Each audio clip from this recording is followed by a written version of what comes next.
This is the story of a man named Stanley. Stanley worked for a company in a big building where he was employee number 427. Employee number 427's job was simple.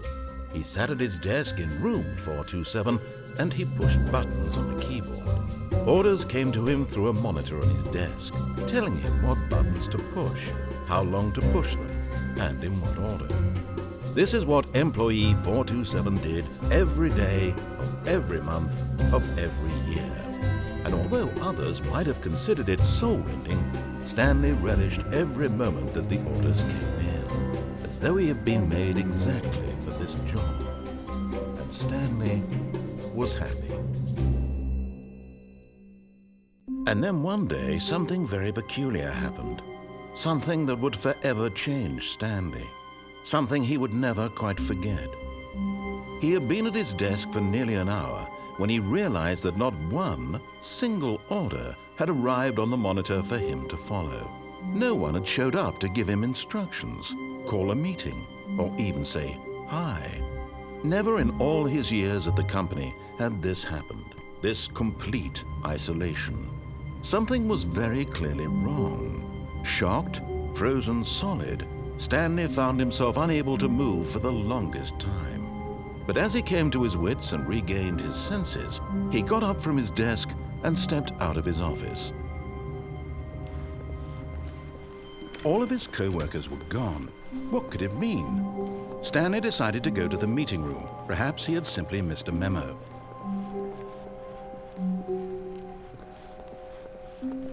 When Stanley came to a set of 2 open doors, he entered the door on his left. This was not the correct way to the meeting room, and Stanley knew it perfectly well. Perhaps he wanted to stop by the employee lounge first, just to admire it.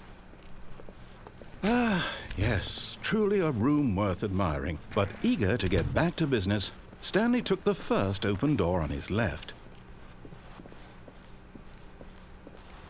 Stanley was so bad at following directions, it's incredible he wasn't fired years ago. Look, Stanley, I think perhaps we've gotten off on the wrong foot here. I'm not your enemy, really, I'm not. I realize that investing your trust in someone else can be difficult, but the fact is that the story has been about nothing but you all this time. There's someone you've been neglecting, Stanley. Someone you've forgotten about. Please, stop trying to make every decision by yourself. Now, I'm not asking for me, I'm asking for her. This is it, Stanley. Your chance to redeem yourself, to put your work aside, to let her back into your life. She's been waiting. That's her, Stanley.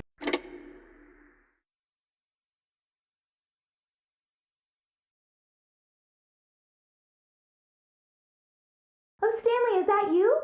Hold on, sweetie. Sorry to keep you waiting. I'm just pulling the bread out of the oven. All right. Okay, there we go. All right, now, I want you to come in and tell me all about your day. Gotcha. Oh, come on. Did you actually think you had a loving wife who'd want to commit their life to you?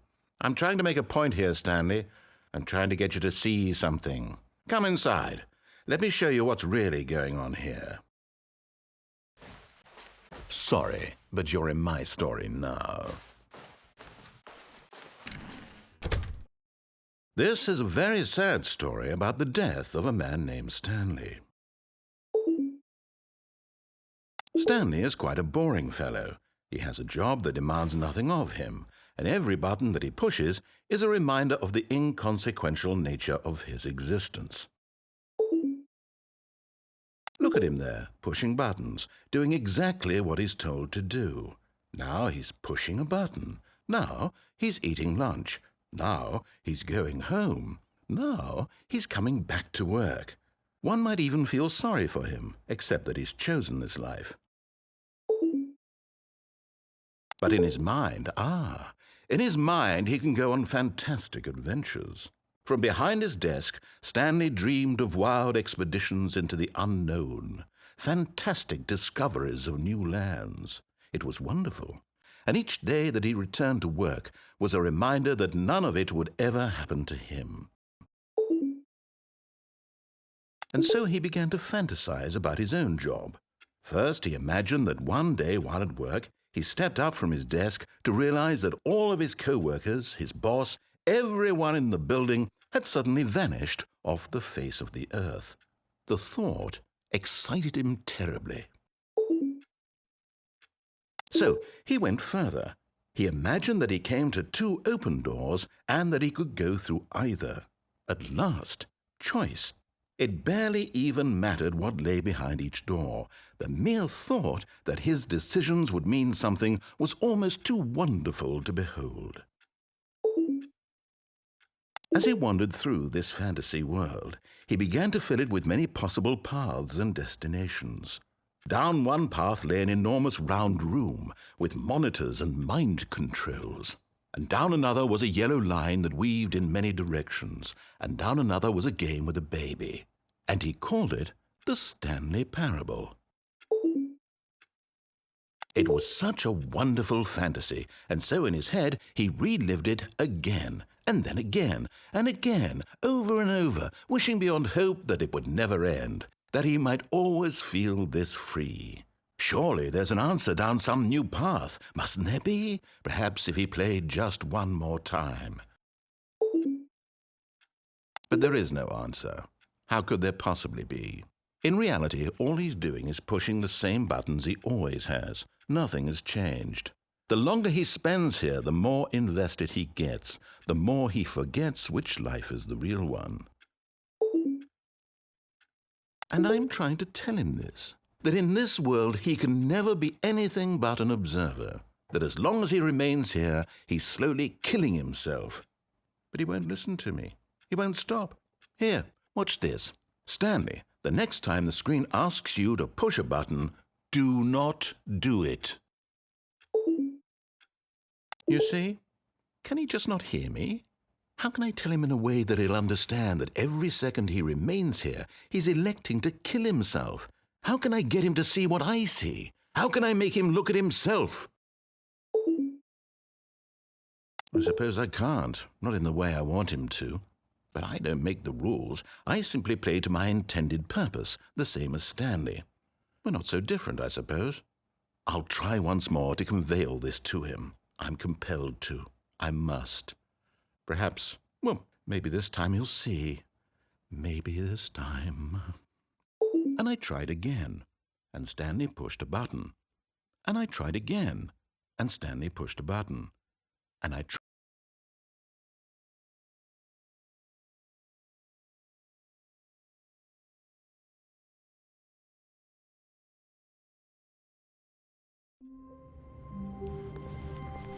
All of his co-workers were gone. What could it mean? Stanley decided to go to the meeting room. Perhaps he had simply missed a memo.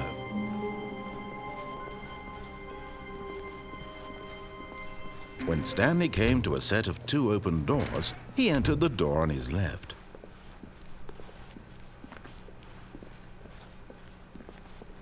Yet there was not a single person here either. Feeling a wave of disbelief, Stanley decided to go up to his boss's office, hoping he might find an answer there. Coming to a staircase, Stanley walked upstairs to his boss's office. But Stanley just couldn't do it. He considered the possibility of facing his boss, admitting he had left his post during work hours. He might be fired for that. And in such a competitive economy, why had he taken that risk? All because he believed everyone had vanished? His boss would think he was crazy. And then something occurred to Stanley. Maybe, he thought to himself, maybe I am crazy. All of my co-workers blinking mysteriously out of existence in a single moment for no reason at all? None of it made any logical sense. And as Stanley pondered this, he began to make other strange observations. For example, why couldn't he see his feet when he looked down? Why did doors close automatically behind him wherever he went?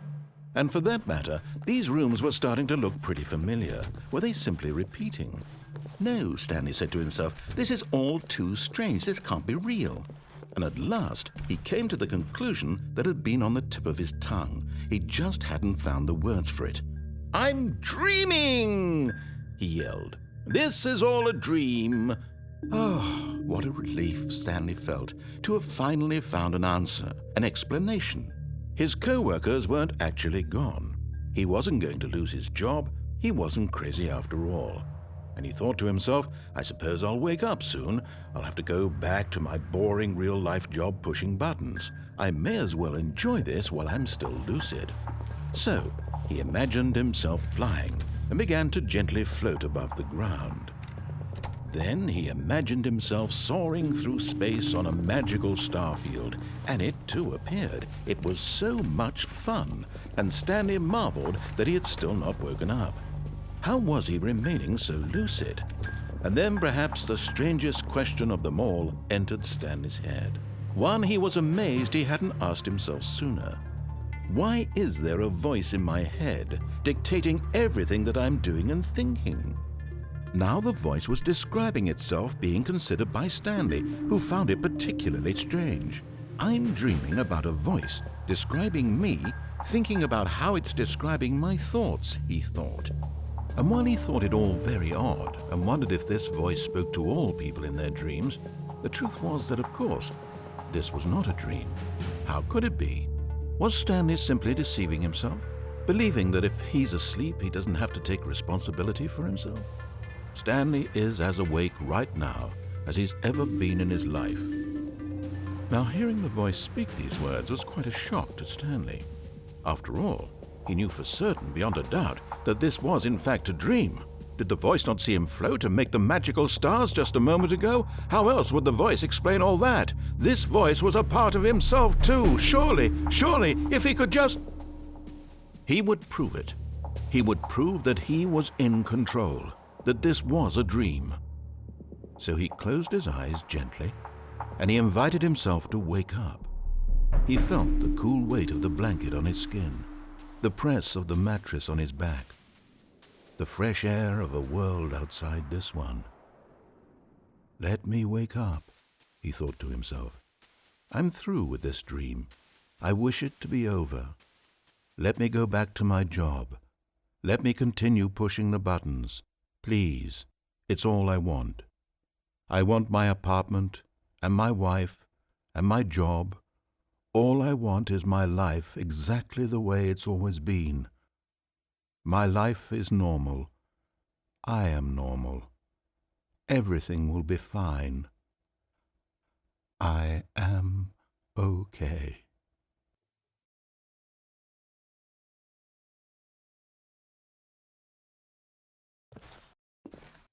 Stanley began screaming. Please, someone, wake me up. My name is Stanley. I have a boss. I have an office. I am real. Please, just someone tell me I am real. I must be real. I must be. Can anyone hear my voice? Who am I? Who am I? And everything went black.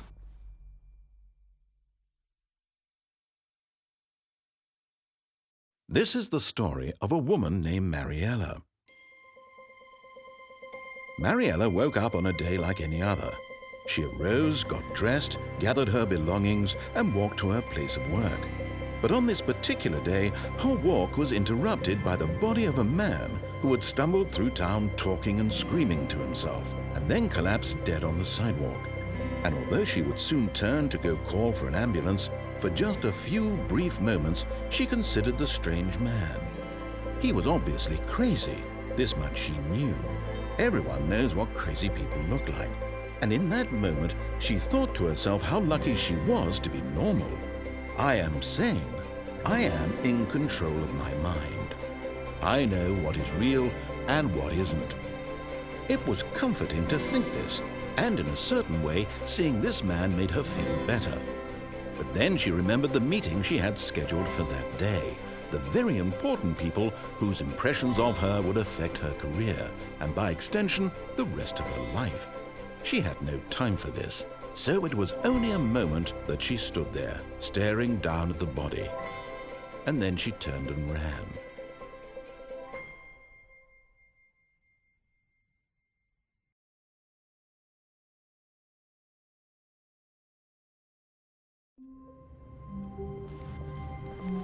All of his co-workers were gone. What could it mean? Stanley decided to go to the meeting room. Perhaps he had simply missed a memo.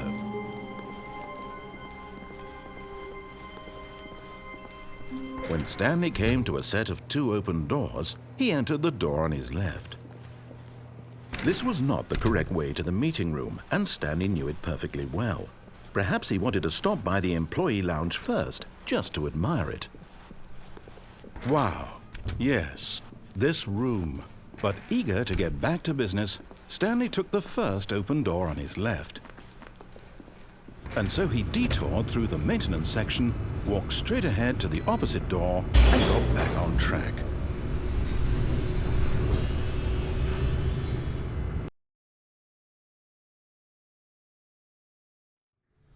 But Stanley didn't want to go back to the office. He wanted to wander about and get even further off track. So now in order to get back, he needed to go, from here it's, left. Oh, no, it's to the right, my mistake. No, not the right. Why would I have ever said it was to the right? What was I thinking? It's clearly... Oh dear, would you hold on for a minute, please? Now, let's see. We went down right, left, down, left, right. Yep, okay, yes. I've got it now. This story is absolutely, definitely this way.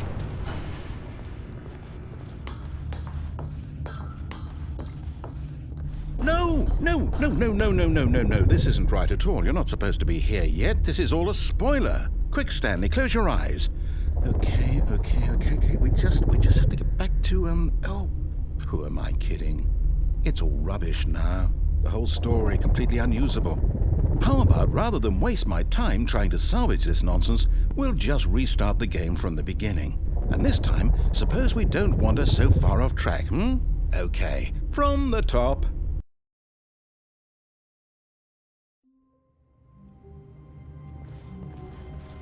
All of his co-workers were gone. What could it mean? Stanley decided to go to the meeting room. Perhaps he had simply missed a memo.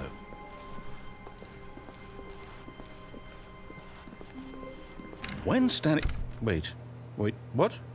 No, I restarted. I swear I definitely restarted the game over, completely fresh. Everything should be... Oh, did something change?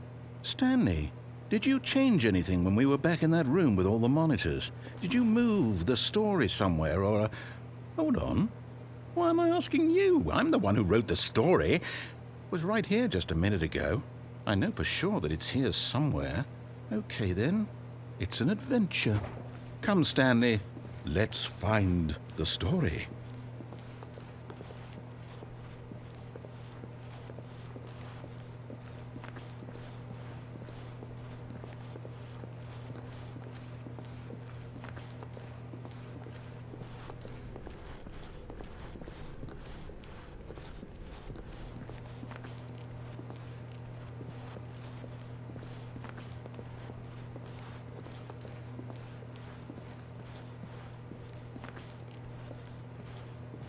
I'll say it. This is the worst adventure I've ever been on. I can promise you there definitely was a story here before. Do we need to restart the game again? Well, I find it unlikely that we'll ever progress by starting over and over again, but it's got to be better than this. Okay, let's give it a shot. Why not? All of his co-workers were gone. What could it mean? Stanley decided to go to the meeting room. Perhaps he had simply missed a memo.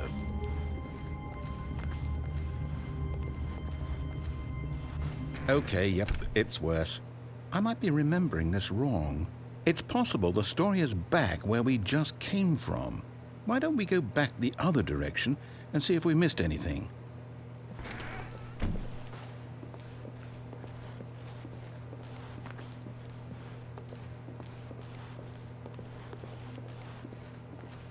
Aha! I knew we'd missed something. The story. Here it comes. No, wait, never mind. Not the story. Okay, let's head back the other way and retrace our steps. Now this Well, I'll be honest, I don't recognize this place at all. Is this the story? I don't think so.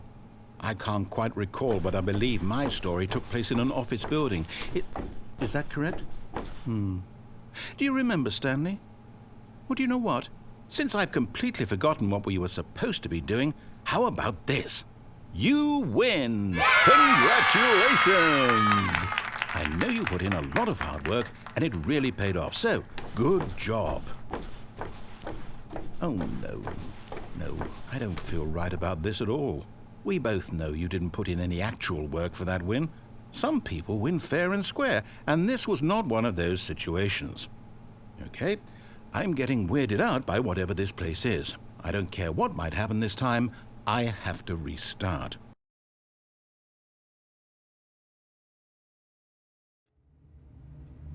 All right, I've got a solution. This time, to make sure we don't get lost, I've employed the help of the Stanley Parable Adventure Line. Just follow the line. How simple is that? You see, the line knows where the story is. It's over in this direction. Onward, Stanley, to destiny. Though, here's a thought.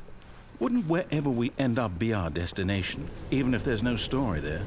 Or to put it another way, is the story of no destination still a story?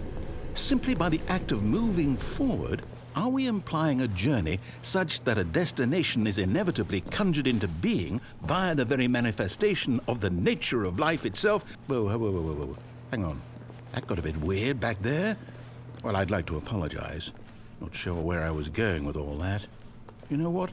I think what we need right now is a bit of music to lighten the mood.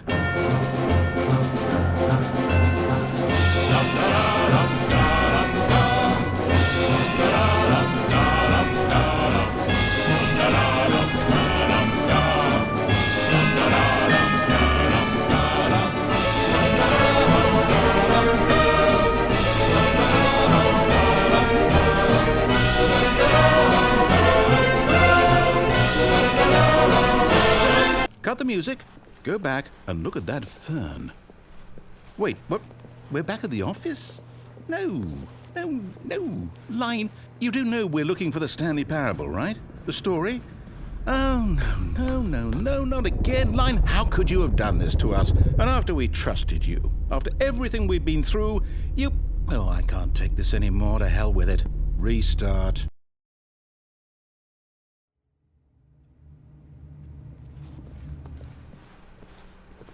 You know what, Stanley? I say forget the adventure line. What's it ever done for us? We're intelligent people, right? Why can't we make up our own story? Something exciting, daring, mysterious. Ooh, this all sounds perfectly doable. Why don't we simply start wandering in, well, I don't know.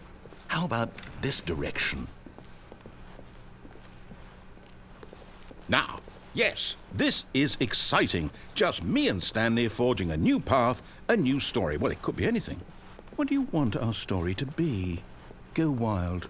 Use your imagination. Whatever it might be, Stanley, I'm ready for it.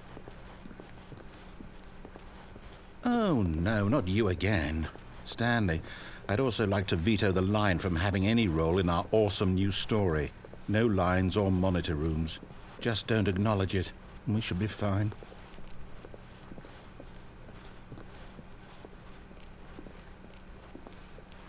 Ah, a choice. We get to make a decision. From here, the story is in our control.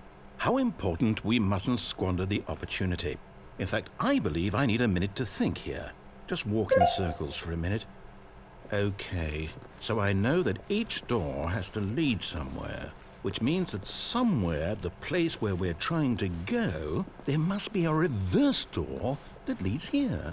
And that in turn means that our destination corresponds with the counter-inverted reverse door's origin. So starting from the right, let us ask, will taking the right door lead us to where we're going? And since the answer is clearly yes, then by all accounts, the door on the right is the correct one. Another victory for logic. Come, Stanley, our destiny awaits. Oh, hold up, what's this? The confusion ending. You're telling me that's what this is? It's all one giant ending? And we're supposed to restart the game, what, eight times? That's really how all this goes? It's all determined? So now, according to the schedule, I restart again. Then what? Am I just supposed to forget? Well, what if I don't want to forget? My mind goes blank simply because it's written here on this thing, wall. Well, who consulted me?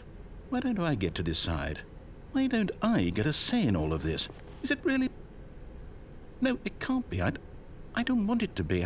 I don't want the game to keep restarting. I don't want to forget what's going on.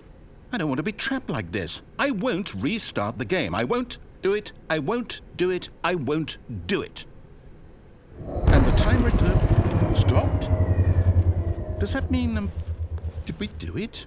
Did we break the cycle? The, whatever it is that made this schedule? How would we even know? Will someone come for us? Will something happen? So, okay. I guess now we just wait, you know. I suppose in some way that this is a kind of story, wouldn't you agree? I'm not quite sure if we're in the destination or the journey, though they're always saying that life is about the journey and not the destination, so I hope that's where we are right now. We'll find out, won't we? Eventually. Well, in the meantime...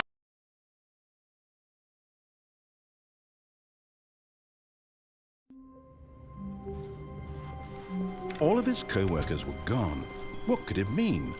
Stanley decided to go to the meeting room. Perhaps he had simply missed a memo.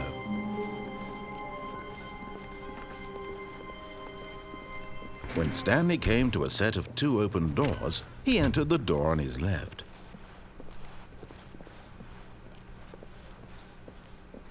Yet there was not a single person here either. Feeling a wave of disbelief, Stanley decided to go up to his boss's office, hoping he might find an answer there.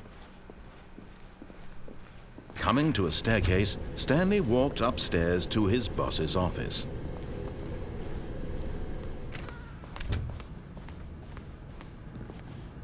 Stepping into his manager's office, Stanley was once again stunned to discover not an indication of any human life. Shocked, unraveled, Stanley wondered in disbelief who orchestrated this, what dark secret was being held from him. What he could not have known was that the keypad behind the boss's desk guarded the terrible truth that his boss had been keeping from him. And so the boss had assigned it an extra secret PIN number, 2845. But of course, Stanley couldn't possibly have known this. Yet incredibly, by simply pushing random buttons on the keypad, Stanley happened to input the correct code by sheer luck. Amazing. He stepped into the newly opened passageway.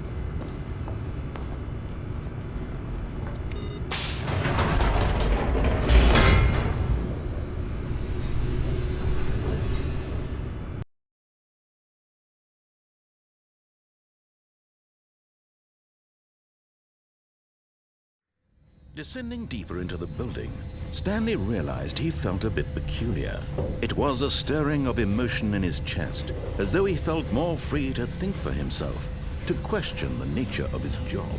Why did he feel this now, when for years it had never occurred to him?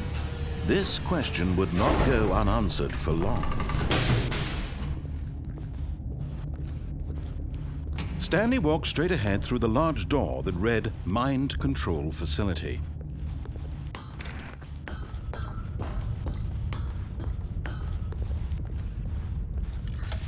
The lights rose on an enormous room packed with television screens. What horrible secret did this place hold? Stanley thought to himself. Did he have the strength to find out?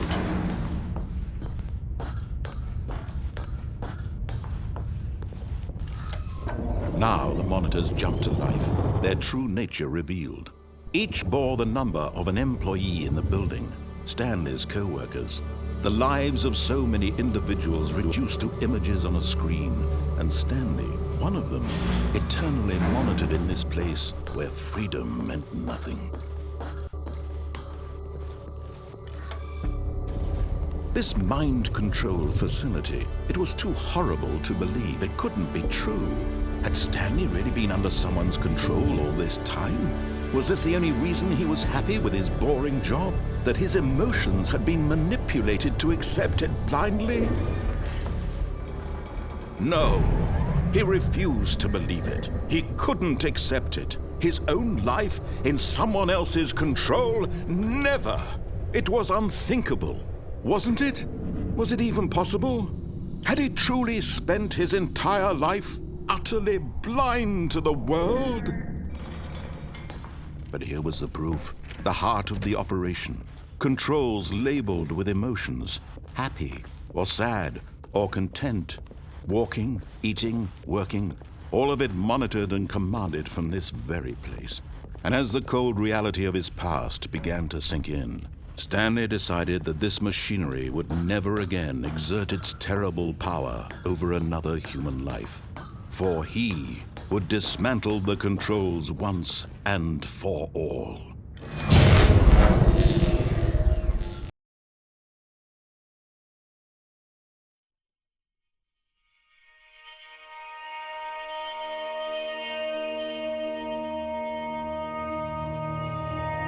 Blackness and a rising chill of uncertainty. Was it over?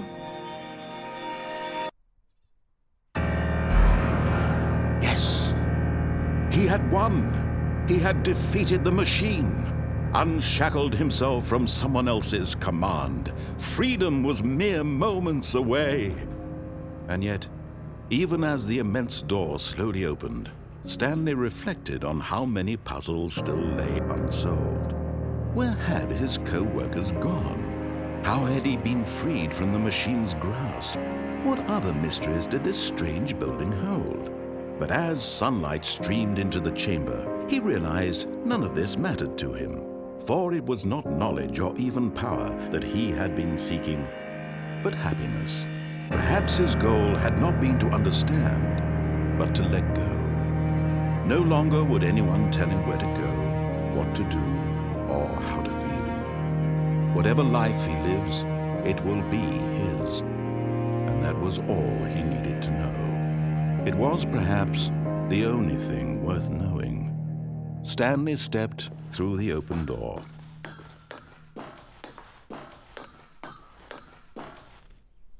Stanley felt the cool breeze upon his skin, the feeling of liberation, the immense possibility of the new path before him.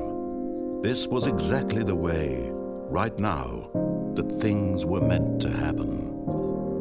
And Stanley was happy.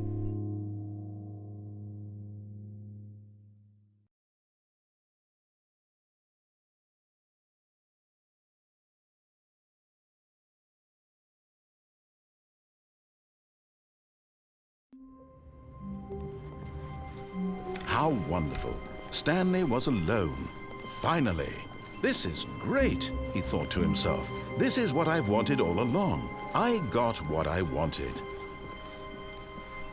When Stanley came to a set of 2 open doors, he entered the door on his left.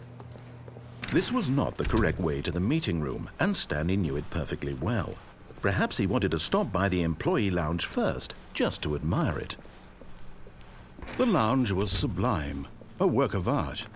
But eager to get back to business, Stanley took the first open door on his left.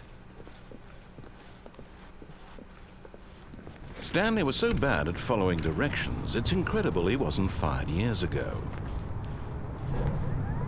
Look, Stanley, I think perhaps we've gotten off on the wrong foot here. I'm not your enemy, really, I'm not. I realize that investing your trust in someone else can be difficult, but the fact is that the story has been about nothing but you. What? Really? I was in the middle of something. Do you have zero consideration for others? Are you that convinced that I want something bad to happen to you? Why, I don't know how to convince you of this, but I really do want to help you, to show you something beautiful. Look, let me prove it. Let me prove that I'm on your side. Give me a chance. Now listen carefully, this is important. Stanley walked through the red door. Aha, perhaps you misunderstood. Stanley walked through the red door. I still don't think we're communicating properly. Stanley walked through the red door. All right, fine. Go ahead, Stanley. You want to know so badly what's out there? You want to find out what lies at the end of this road you've chosen? Well, don't let me stop you. You see? There's nothing here. I haven't even finished building this section of the map because you were never supposed to be here in the first place. Broken rooms, exposed developer textures. Is this what you had wanted? Was it worth ruining the entire story I had written out specifically for you? Do you not think I put a lot of time into that? Because I did. And in the end, it was all for nothing, because this is what you wanted to see. Help me here, Stanley. Help elucidate these strange and unknowable desires of yours. What would have made this game better? What did you want to see? Vehicles? Skill trees? Work with me. You've given me absolutely nothing so far. Tell you what, let me take a stab in the dark at a new design, and you can give me some feedback. There we go. A third option. This already feels leaps ahead of where we were before. Go ahead, Stanley. Okay, I'm going to stop you there. Now, tell me about your experience with this new version. Would you say that the game benefited from allowing you more choices? Feel free to be honest. I'm looking for some real critical feedback here. Oh, of course. A 3. Really? Maybe next time we can get you to form an actual opinion, you know? Any level of critical thinking or engagement with your surroundings? Does that sound good? Think we can do that? Yes? Wonderful. Here, based on the data from your previous playthrough, I've compiled a new version. And to be perfectly candid, I think I've knocked it out of the park with this one. Let's take a look.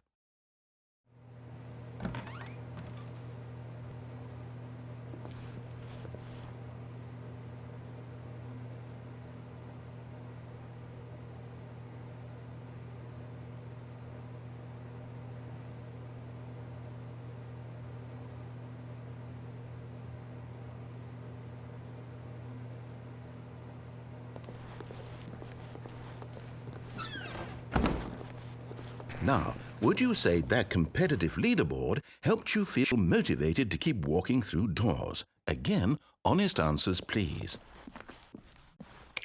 Hey, I nearly forgot. I've got a prototype of a new game I've been working on, and now would be a lovely opportunity to give it some playtesting. You wouldn't mind taking a look at it, would you? Perfect. Let me boot it up. In this game, the baby crawls left towards danger. You click the button to move him back to the right, and if he reaches the fire, you fail.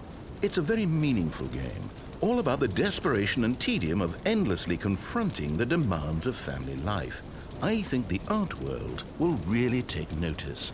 But of course, the message of the game only becomes clear once you've been playing it for about 4 hours. So why don't you give it 4 hours of play to make sure it's effective? Be sure to keep notes on your experience.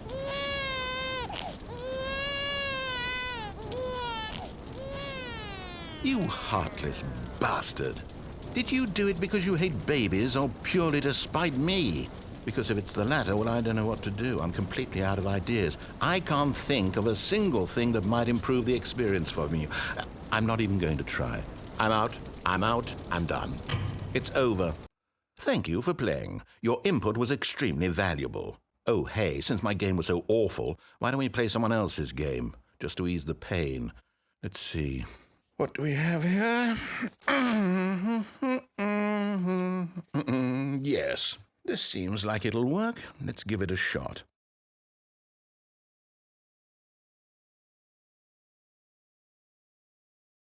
Well, Stanley, is this any better? At last, the one thing you've always desired. A game I had absolutely nothing to do with. But is it enough? Tell me that, Stanley. Will it ever be enough? Well, I'll say this. I'm done making things for you. From now on, I will only create to fulfill a greater artistic purpose. Watch this, Stanley. I'm going to build a house.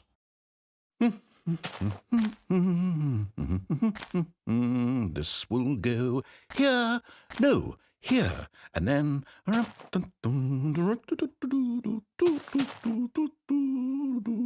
Let's see, what does it need? Yes, of course. And just to finish it all off, yes, it's complete. I made this, Stanley. Look at it. Gaze upon my work of art and feel ashamed at your own inadequacy. Ah, but you've only seen it from the outside. You've only gotten half the experience. Please, step inside and make yourself comfortable. Isn't it grand? Isn't it perfect? It could only be better if... Wait, that's it. We must rebuild it out of diamond.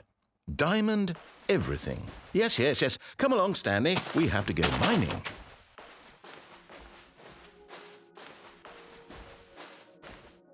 Oh my, it looks like it's going to get a bit dark. Have you brought a light? Oh, no, no, no, no, no. This is far more open-ended than I had in mind. I'm looking for something more narrow and linear. Something that makes you feel utterly irrelevant. This won't do at all. 1 out of 5. Even the diamonds couldn't save this one. Okay, new game.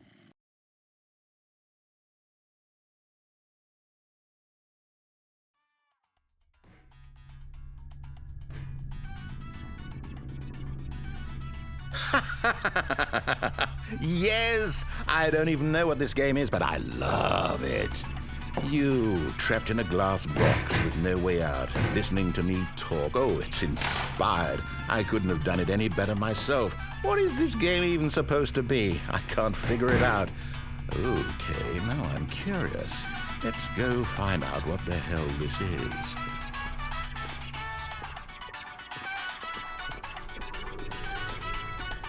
Oh, it's a puzzle. Critical thinking, Stanley. Your forte. Genius. No, actually, you know what? I think that's plenty. I really don't care much to see you stumble through any more of these games, and I highly doubt you're any wiser for the experience. Which is why, rather than continue to waste my time, I'm just going to leave you here. You can pretend you've beaten the game if it makes it any richer for you, but as for me, I've had enough.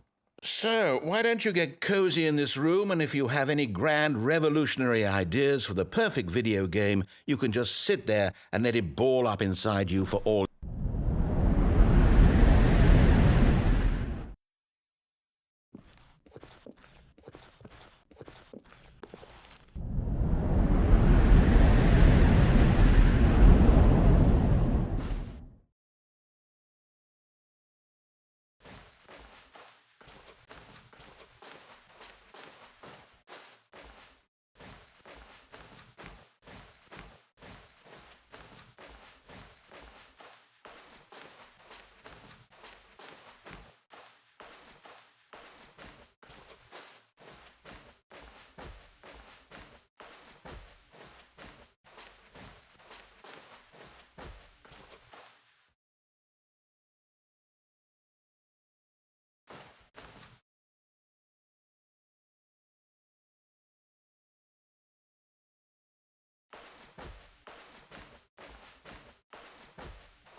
I wonder what he found.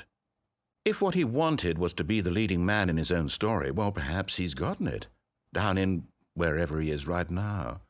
I wonder if he's happy with his choice, and if he's learned the heavy cost that comes with it. He'll understand soon what I was trying to tell him. He needs me.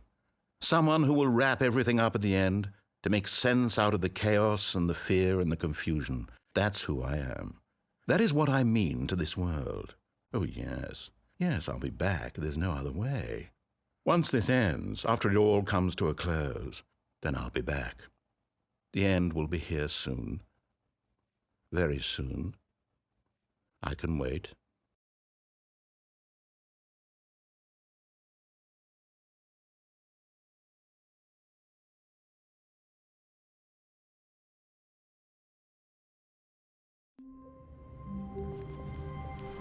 All of his co-workers were gone. What could it mean? Stanley decided to go to the meeting room. Perhaps he had simply missed a memo.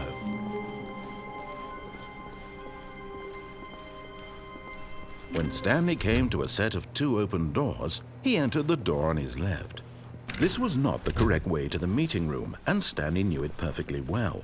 Perhaps he wanted to stop by the employee lounge first, just to admire it. Standing now in this incredible room, Stanley for the first time understood true happiness. Then the feeling went away, but eager to get back to business, Stanley took the first open door on his left. Stanley was so bad at following directions, it's incredible he wasn't fired years ago. Look, Stanley, I think perhaps we've gotten off on the wrong foot here. I'm not your enemy, really, I'm not. I realize that investing your trust in someone else can be difficult, but the fact is that the story has been about nothing but you all this time. There's someone you've been neglecting, Stanley. Someone you've forgotten about. Please, stop trying to make every decision by yourself. Now, I'm not asking for me, I'm asking for her. This is it, Stanley. Your chance to redeem yourself, to put your work aside, to let her back into your life. She's been waiting. That's her, Stanley. Oh, no, you can't. Did you just unplug the phone? No, that wasn't supposed to be a choice. How did you do that? You actually chose incorrectly? I didn't even know that was possible. Let me double check. No, it's definitely here, clear as day. Stanley picks up the phone. He's taken to his apartment where he finds his wife, and the two pledge themselves to one another. Music comes in, fade to white, roll credits. Not picking up the phone is actually somehow an incorrect course of action. How is that even possible? None of these decisions were supposed to mean anything. I don't understand. How on earth are you making meaningful choices? What did you... Wait a second. Did I just see... No, that's not possible. I can't believe it. How had I not noticed it sooner? You're not Stanley. You're a real person. I can't believe I was so mistaken. This is why you've been able to make correct and incorrect choices. And to think I've been letting you run around in this game for so long. If you'd made any more wrong choices, you might have negated it entirely. It's as though you completely ignored even the most basic safety protocol for real-world decision-making. Or did you not grasp the severity of the situation? Well, I won't have that kind of risk on my watch. I'm going to stop the game for a moment so we can educate you properly on safe decision-making in the real world. Please observe this helpful instructional video. Choice. It's the best part of being a real person. But if used incorrectly, can also be the most dangerous. For example, in this scenario, a hypothetical real person named Stephen has a choice. He could spend years helping improve the quality of life for citizens of impoverished third world nations. Or he could systematically set fire to every orphan living in a 30-kilometer radius of his house. Which choice would you make? Remember that unlike here, the real world makes sense, and at no time should you make a choice that does not conform to rational logic. If you find yourself speaking with a person who does not make sense, in all likelihood, that person is not real. Allow the person to finish their thought, then provide an excuse why you cannot continue talking. Turn to a partner and practice saying, "My goodness, is it 4:30? I'm supposed to be having a back, sack, and crack."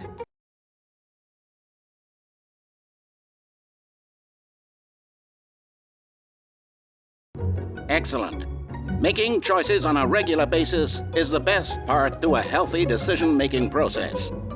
Most medical professionals recommend making at least 8 choices per day. Do you make more than 8? Less? And finally, if you begin to wonder if your choices are actually meaningful and whether you'll ever make a significant contribution to the world, just remember that in the vast infiniteness of space, your thoughts and problems are materially insignificant, and the feeling should subside. At this time, your instructor will guide you in an exercise to test and reinforce the material covered in this video. Welcome back. You may have noticed that this room has begun to deteriorate as a result of narrative contradiction. But not to worry. Now that you're properly informed on good decision-making, we're going to revisit a choice you made just a few minutes ago and see what the correct thing to do would have been. This way, please.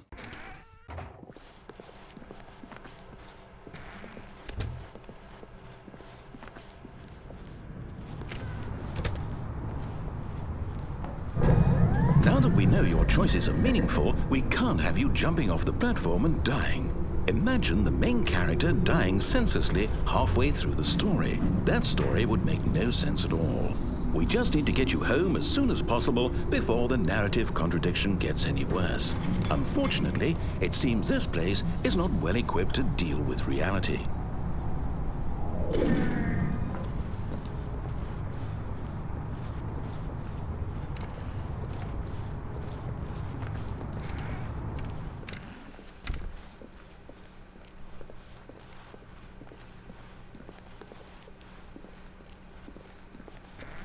Almost there. You'll take the door on the left, back to the correct ending, the story will have resolution once again, and you'll be home free in the real world. Now remember, all you need to do is behave exactly as Stanley would. That means choosing responsibly and always putting the story first. I'm quite sure you'll be up to the task. Just follow my lead and you'll be fine. All right. When Stanley came to a set of 2 open doors, he entered the door on his left.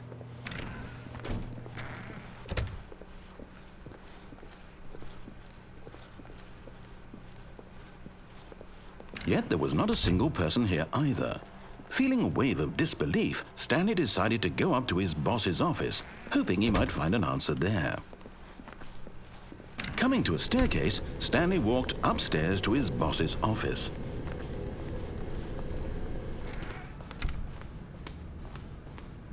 Stepping inside his manager's office, Stanley was once again stunned to discover not an indication of any human life. Shocked, unraveled, Stanley wondered in disbelief who orchestrated this, until he saw the door with a voice receiver next to it. Surely behind this door lay all the answers to his questions. And beyond all probability, he knew the passcode. He had seen it on his boss's computer just last week. Night Shark 115. Was this the code to open the door? Would it still work? There was only one way to find out. Stanley had been trained never to speak up, but now he would draw from within himself the courage to face the unknown. He drew a sharp breath and then spoke the code.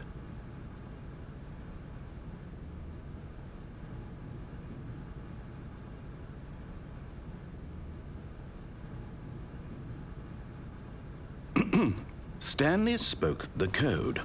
Night Shark 115. He spoke it into the receiver, right there on the wall.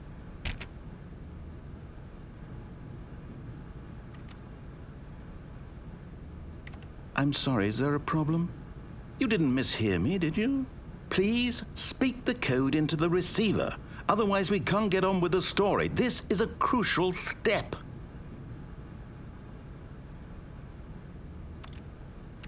Okay, fine, you're not going to do it, but you know what? It's pretty humiliating to bring you this far, only for you to suddenly decide you have better things to do. I asked you for this one single thing, for your respect. The kind of respect Stanley shows for his choices. He knows what it means to take a story seriously.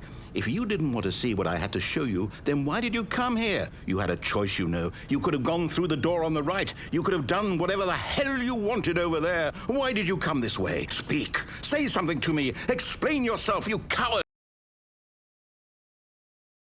Behave exactly as Stanley would. That means choosing responsibly and always putting the story first. I'm quite sure you'll be up to the task. Just follow my lead and you'll be fine. All right. When Stanley came to a set of 2 open doors, he entered the door on his left. No! Why did you do that? Quickly, hurry back in the other direction. Perhaps we're not too late.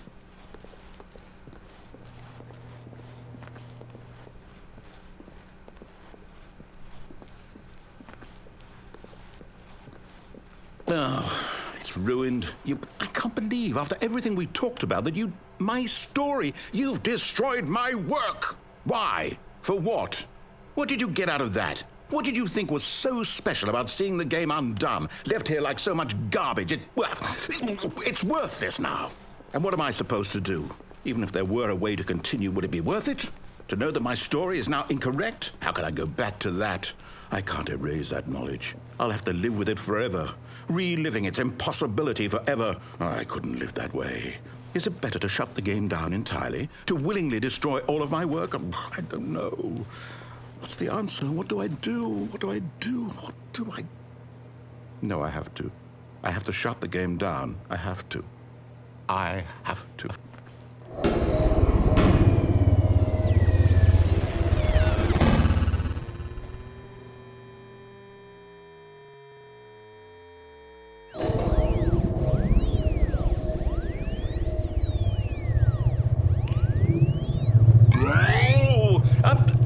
I'm here. I'm still here. Here in this pile of rubbish. With you. You, who thought you were so clever. Now look where we are. My entire game is destroyed. It was the only thing in the world that was mine, and you've run it into the ground. What, did you think that would be funny?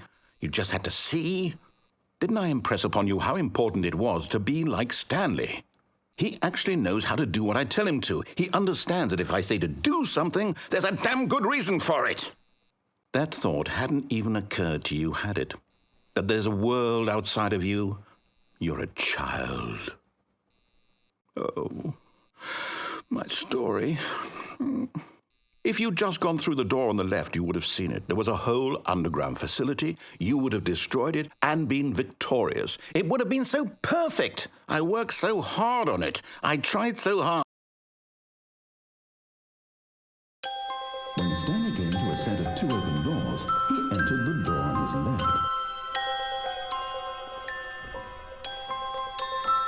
Stanley? Hello? Is everything okay? Stanley, please. I need you to make a choice. I need you to walk through the door.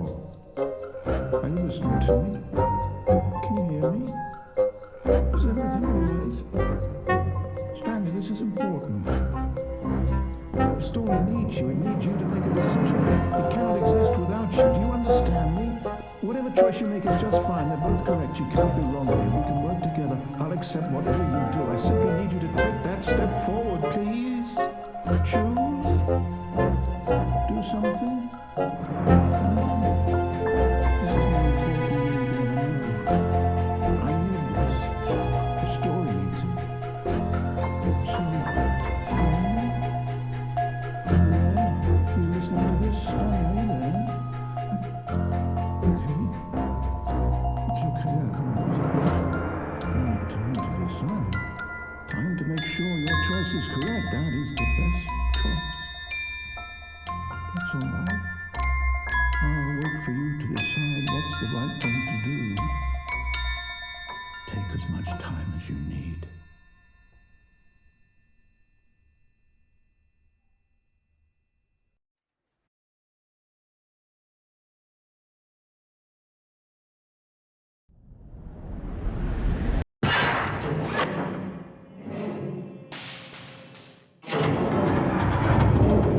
As the machine whirred into motion and Stanley was inched closer and closer to his demise, he reflected that his life had been of no consequence whatsoever. Stanley can't see the bigger picture. He doesn't know the real story, trapped forever in his narrow vision of what this world is. Perhaps his death was of no great loss, like plucking the eyeballs from a blind man. So he resigned and willingly accepted this violent end to his brief and shallow life. Farewell, Stanley.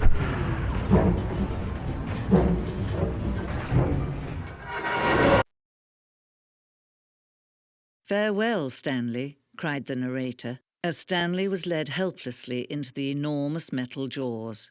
In a single visceral instant, Stanley was obliterated as the machine crushed every bone in his body, killing him instantly.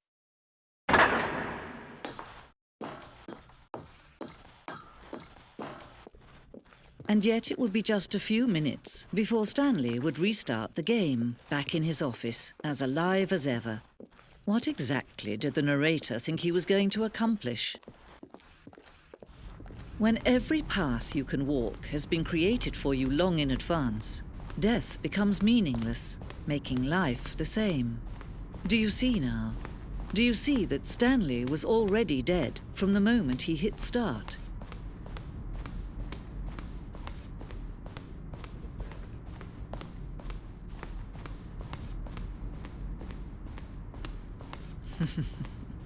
Oh, look at these two. How they wish to destroy one another. How they wish to control one another. How they both wish to be free. Can you see? Can you see how much they need one another? No, perhaps not. Sometimes these things cannot be seen. But listen to me. You can still save these two. You can stop the program before they both fail. Push escape and press quit. There's no other way to beat this game. As long as you move forward, you'll be walking someone else's path. Stop now and it'll be your only true choice. Whatever you do, choose it. Don't let time choose for you. Don't let time